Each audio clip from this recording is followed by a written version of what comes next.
దేవుడిని ఎవరు చూడలేరు అని అన్నారు. మరి వాళ్ళు చూశారు కదా, మీ పూర్వీకులు చూశారు కదా, మీరెందుకు చూడలేకపోయారు? చూడండి, ఎక్కడో లోపం ఉన్నట్టు ఏమైనా అనిపించలేదా? మీరు అసలు అన్వేషికులు, ఎందుకంటే మీ సమయం మొత్తం మీ వయసు బిజినెస్ మీద పెట్టలేదు. నిజం చెప్పాలంటే మీ పట్ల ఉన్న గౌరవం అమూల్యమైనది. నిజం చెప్పాలంటే డిబేట్ వరకు ఉంచండి, కానీ మీరు చదివినట్టు గ్రంథాలు, బుక్స్, వేదాలు ఎవరు చదవలేదు.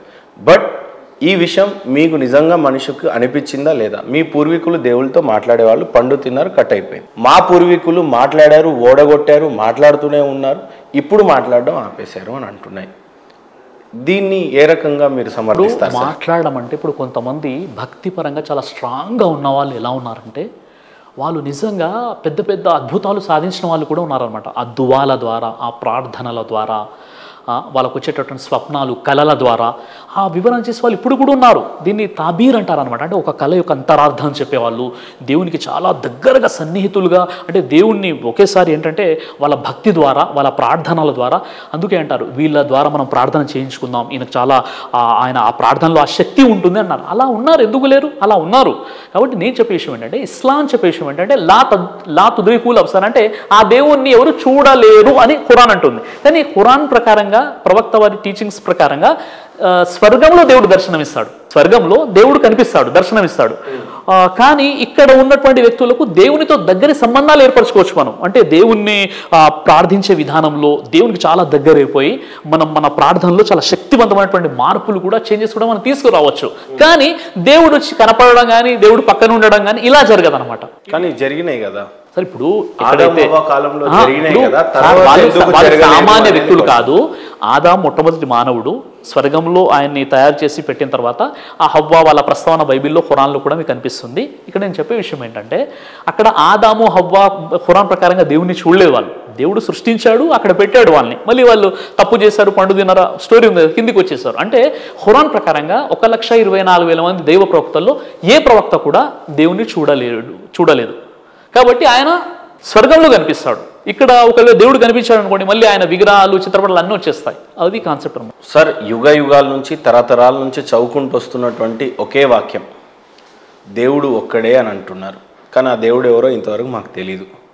హిందూ, ముస్లిం, క్రిస్టియన్, జైన్, సిఖ్స్, బౌద్ధ మతాలు, ఇన్ని మతాలు వచ్చినాయి భారతదేశంలో. కొన్ని మట్టి గరిచిపోయినాయి, కొన్ని ఇంకా బతికే ఉన్నాయి. ప్రపంచంలో ఇంత మతం, ఇంతమంది దేవుళ్ళు, ఇంతమందికి కన్ఫ్యూజన్లు, ఇన్ని గ్రంథాలు, ఫైనల్గా మీరు బాగా అధ్యయనం చేసిన దాంట్లో ఒక ధర్మకర్తగా మీరు ఏం చెప్తారు? అసలు ఇన్ని మంది, ఇంత దేవుళ్ళు, ఇన్ని మతాలు, ఇన్ని గ్రంథాలు, ఎవడైనా బాధ అనిపిస్తూ ఉంటుందా? మానవులంతా కలవలేకుండా ఉన్నటువంటి అనేక రకాల కన్ఫ్యూజన్ సృష్టించిన ఈ గ్రంథాలు కానీ, దేవుళ్ళు కానీ, ఈ కాన్సెప్ట్ మీద మీరు ఏ రకంగా స్పందిస్తారు? చూడండి, ముఖ్యంగా ధర్మాన్ని మనిషి అర్థం చేసుకోనప్పుడు మతం అనేది వచ్చింది. ఇప్పుడు ఉదాహరణకు మనం ఇన్ని మతాలు వచ్చాయని మీరు చెప్తున్నారు. అసలు మతం అంటే ఏంటి? మత్ అనే సంస్కృత ధాతువు నుండి మతము అనే పదం వచ్చింది. మతము అంటే అభిప్రాయము లేదా ఆలోచన. మనుషుల యొక్క ఆలోచనలు విభిన్న రకాలుగా ఉంటాయి కాబట్టి విభిన్న మతాలు మన ముందుకు వచ్చేస్తాయి. కానీ ధర్మాన్ని మనిషి తెలుసుకోలేదు. ధర్మం ఏంటేంటి? ధర్మం అంటే ధరించున్నది లేదా ధారణ చేయున్నది. ధర్మానికి మతానికి ఉన్నటువంటి వ్యత్యాసం ఏంటంటే, ధర్మం అనేది ఎప్పుడు కూడా ఒకేలా ఉంటుంది, అందులో బోధనలు కూడా ఒకేలా ఉంటాయి, ఆచరణలో కొన్ని వ్యత్యాసాలు ఉండవచ్చు. కన్ఫ్యూజన్ ఎవరు చేశారు సార్? మరి కన్ఫ్యూజన్ అంటే ఇప్పుడు చూడండి, మతాలు అంటే మనిషి ఆలోచనల నుండి వచ్చినటువంటివి మతాలు అన్నమాట. ఆ మతాలు ఎప్పుడైతే వచ్చేసాయో అప్పుడు ఏమైపోయిందంటే, మనుషులు ఎప్పుడైతే ధర్మాన్ని పక్కన పెట్టేశారో ఆ మతాల్ని ఆచరించడం మొదలుపెట్టేశారో, ఆ మతాలలో మనిషికి ఒక ఆలోచన ఉంటుంది కాబట్టి మనిషికి ఒక దేవుడు లేదా బహుదేవోపాసన ఈ విధంగా వచ్చేసాయి అనమాట. కాబట్టి ఇప్పుడు మనిషికి కావాల్సింది ధర్మం తప్ప మతము కాదు. కాబట్టి మనం ధర్మాన్ని అర్థం చేసుకుంటే ఇన్ని మతాలు ఉండవు. ఆ ధర్మాన్ని అర్థం చేసుకుంటే ఆ ధర్మం ఏంటి? ఆ ధర్మమే ఆ వేదాల్లో ఉన్నటువంటి ధర్మం, బైబిల్లో ఉన్నటువంటి ధర్మం, ఖురాన్లో ఉన్నటువంటి ధర్మం. అన్ని ధర్మాలలో కామన్ పాయింట్ ఒకటే చెప్తున్నాడు, తప్పు చేసిన వాడు నరకానికి వెళ్తాడు, పుణ్యం చేసిన వాడు స్వర్గానికి వెళ్తాడు అని చెప్పి. కానీ కొన్ని మతాలే చెప్తున్నాయి మరి అగైన్, నన్ను మాత్రమే ఫాలో అయితే నువ్వు స్వర్గానికి వెళ్తావు, లేకపోతే నరకం. ఆ మనిషి తప్పు చేసినా సరే, ఒప్పు చేసినా సరే అని అంటున్నారు. దీన్ని మీరు ఏ రకంగా సమర్థిస్తారు? అంటే ప్రజలలో ఉన్నటువంటి ఒక అపోహ అండి. అది అపోహ ఏంటంటే, నువ్వు ఏ తప్పు చేసుకున్నా దేవుడిని నిన్ను క్షమించేస్తాడు, నువ్వు దేవుడిని నమ్ముకున్నావు కాబట్టి. అంటే ఇది సరైనటువంటి విషయం కాదు. ఇది ఇప్పుడు ఉదాహరణకి ఏంటంటే ఖురాన్లో కూడా దేవుడు ఏం చెప్పాడు, మీరు దైవాన్ని నమ్మండి, మంచి పనులు చేయండి, దేవుడు మీకు స్వర్గాన్ని ఇస్తా అని చెప్పాడు. నిజంగా ఖురాన్లోని 67వ అధ్యాయం ఉంటుంది, 2వ వచనంలో సూరే ముల్క్ అనమాట. దేవుడు చెప్పాడు, అల్లది ఖలకల్ మౌత వల్ హయాత లియబ్లువకుం అయ్యుకుం అహసను అమల.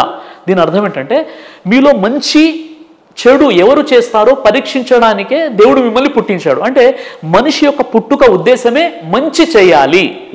దేవుని యొక్క పరీక్షలు మనం పాస్ అవ్వాలంటే నువ్వు మంచి చేస్తున్నావా చెడు చేస్తున్నావా అంటే మిమ్మల్ని నన్ను దేవుడు పుట్టించేటటువంటి ముఖ్య ఉద్దేశమే ఇతడు ఎలా జీవితం గడుపుతాడు, ఇతనిలో నైతికత ఎలా ఉంటుంది అన్న విషయం కోసమే దేవుడు పుట్టించినప్పుడు పూర్తిగా దాన్ని పక్కన పెట్టేసి ఇక దేవుని నమ్ముకుంటే చాలు, ఏ పాపం చేసినా ఇక దేవుడు మనల్ని స్వర్గంలో ఇస్తాడన్న కాన్సెప్ట్ సరైనది కాదు. ఎందుకంటే ఇక్కడ 2 విషయాలు ఉన్నాయండి ధర్మంలో.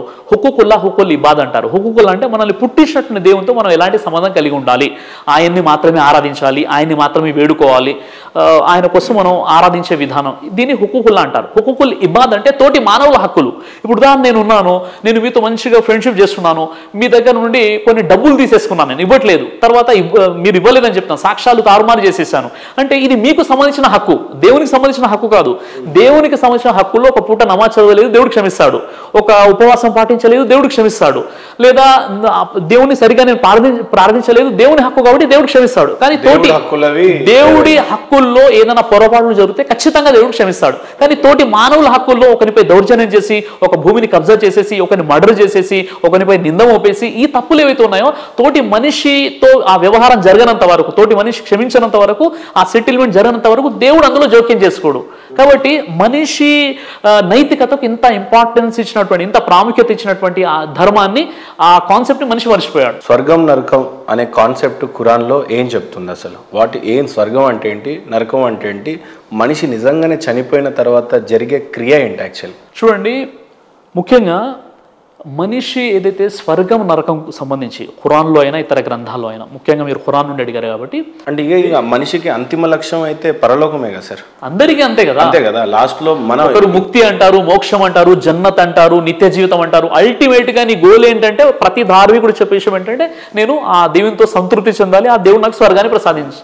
100 కోట్లున్న పనికి రాదు కానీ అక్కడ మాత్రం ఒకేలాగా తీర్పు తీయబడుతుంది అని అంటారు. నిజంగానే స్వర్గ నరకం కాన్సెప్ట్ గురించి చెప్పాలంటే మీరేం చెప్తారు? అసలు మనిషి ఏ రకంగా దీన్ని తీసుకోవాలి? చూడండి, చెప్పాను కదా, 2 హక్కుల్లో దేవుని హక్కు దేవునికి చెల్లించి, తోటి మానవుల హక్కు తోటి మానవులకు చెల్లించి, దేవుడు చెప్పిన విధంగా మనోవాంఛలను కాకుండా దేవునికి సమర్పించుకొని దేవుడు చెప్పిన విధంగా జీవితం గడిపితే దేవుడు జన్నత్ ఇస్తా అన్నాడు, స్వర్గం ఇస్తా అన్నాడు. ఓకే.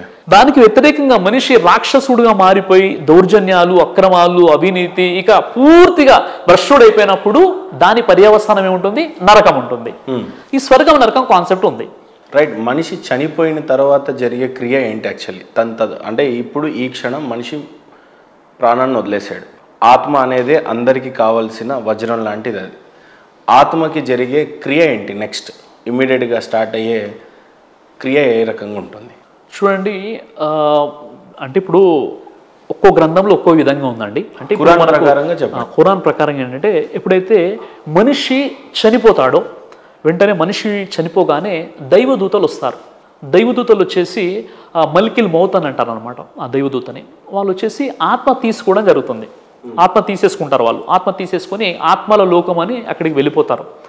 అయితే ఆ మనిషి ఒకవేళ మంచి వ్యక్తి అయి ఉన్నట్లయితే ఇల్లీయన్ అనేటటువంటి ఒక గ్రంథం ఉంటుంది, అక్కడ అతని పేరు నమోదవుతుంది. చెడు వ్యక్తి అయి ఉన్నట్లయితే దుర్మార్గుడు ఉంటే సిజ్జీ అనేటువంటి గ్రంథం ఉంటుంది, ఆత్మ పేరు అక్కడ నమోదవుతుంది. ఖురాన్లో ఏమైనా స్పష్టంగా రాస్తుందా సార్? 20% తప్పు, 80% న్యాయం? అంటే మనం తప్పులు అనేవి ఎక్కువ చేస్తాం, మంచివి అనేవి తక్కువ చేస్తామని నమ్ముతా నేను. అంటే తప్పు ఒక 20% చేసి మంచి 80% చేశాడు అని అనుకుందాం. సో ఇప్పుడు ఈ మనిషి స్వర్గానికి వెళ్తాడా, నరకానికి వెళ్తాడా? మంచి 80% ఉంది, చెడు 20% ఉంది. అలాగే ఇంకో వ్యక్తికి 20% మంచి ఉంటే 80% చెడు ఉంది అని అనుకుందాం. సో తీర్పు ఏ రకంగా తీర్చబడవచ్చు అప్పుడు? సార్ ఇప్పుడు ఏంటంటే, మనిషి చేసినటువంటి కర్మల్ని అక్కడ బేరీజు వేయడం జరుగుతుంది, తూకం పెట్టడం జరుగుతుంది. ఒకవైపు మంచి కర్మలు, ఒకవైపు చెడు కర్మలు. ఏవి అయితే బరువుగా ఉంటాయి, మంచి కర్మలు బరువుగా ఉంటే మనిషి స్వర్గానికి వెళ్ళిపోతాడు, చెడు కర్మలు ఎక్కువ అయిపోతే అతడు నరకానికి వెళ్ళిపోతాడు. ఈ సిద్ధాంతం ఖురాన్లో చెప్పడం జరిగింది. సో స్వర్గంలో ఏ రకమైనటువంటి పద్ధతులు ఉంటాయి అనేది కూడా ఖురాన్ చెప్పింది. స్వర్గం ఏ రకంగా ఉంటుంది అంటే ఒక విల్లా లోపల ఇంటీరియర్ ఎలా ఉంటుందో అంత నీట్గా చెప్పింది ఖురాన్. సార్ ఇప్పుడు అలాగే స్వర్గం కూడా ఎంత నరకయాతన ఉంటుందో కూడా చెప్పింది. అలా చెప్పాలంటే ఏం చెప్పు, ఒక మాటలో చెప్పాలంటే ఇప్పుడు ప్రపంచంలో ఏదైతే ఒక పెద్ద ఒక ఐలాండ్కి వెళ్ళిపోయారు మీరు, లేదా ఒక పెద్ద లగ్జరియస్గా ఉన్నటువంటి ఒక ప్రాంతానికి వెళ్ళిపోయారు, దేంతో కూడా స్వర్గాన్ని మీరు కంపేర్ చేయలేరు, అంత గొప్పగా ఉంటుంది స్వర్గం అనేది. కాబట్టి నరకం ఎలాంటిదంటే అందులో ఉన్నటువంటి భయంకరమైనటువంటి శిక్షలు ఉంటాయి. ఏ శిక్షలు అంటే ఇక్కడ ఉన్నటువంటి ఏ పనిష్మెంట్ని కూడా నరక శిక్షతో మీరు కంపేర్ చేయలేరు, అలాంటి భయంకరమైనటువంటి శిక్షలు అక్కడ నరకంలో ఉంటాయి. కాబట్టి స్వర్గ నరకాలు అనేవి ఇన్ని తెలిసిన మానవుడు ఎందుకు రియలైజ్ కావట్లేదు? ఇక్కడ ఉన్నటువంటి లౌకికమైన విషయాలని ఎందుకు అట్రాక్ట్ అవుతున్నాడు? బెంజ్ కారో ఇంకో కారో తప్పితే, బట్ ఎందుకు స్వర్గ నరకాలకి ఆ భయం అనేది ఇంకా తెలియరాలేదు మానవుడు? ధార్మికంగా ఒక వ్యక్తి డబ్బు సంపాదిస్తే బెంజు కాల్లో తిరగకూడదని ఇస్లాంలో చెప్పబడలేదు. అంటే ఒక వ్యక్తి సంపాదన ధర్మసమ్మతంగా ఉండి, ఇప్పుడు మీది ఒక సంపాదన ధర్మసమ్మతంగా ఉంటే మీరు బెంజు కార్లో తిరగండి, రేంజ్ రోవర్లో తిరగండి, అది మీ ఇష్టం అనమాట. కానీ అది అక్రమార్జన అయి ఉండకూడదు ఒక విషయం. రెండో విషయం ఏంటంటే ఫుజూల్ ఖర్చు అంటే దుబారా ఖర్చు పెట్టకూడదు.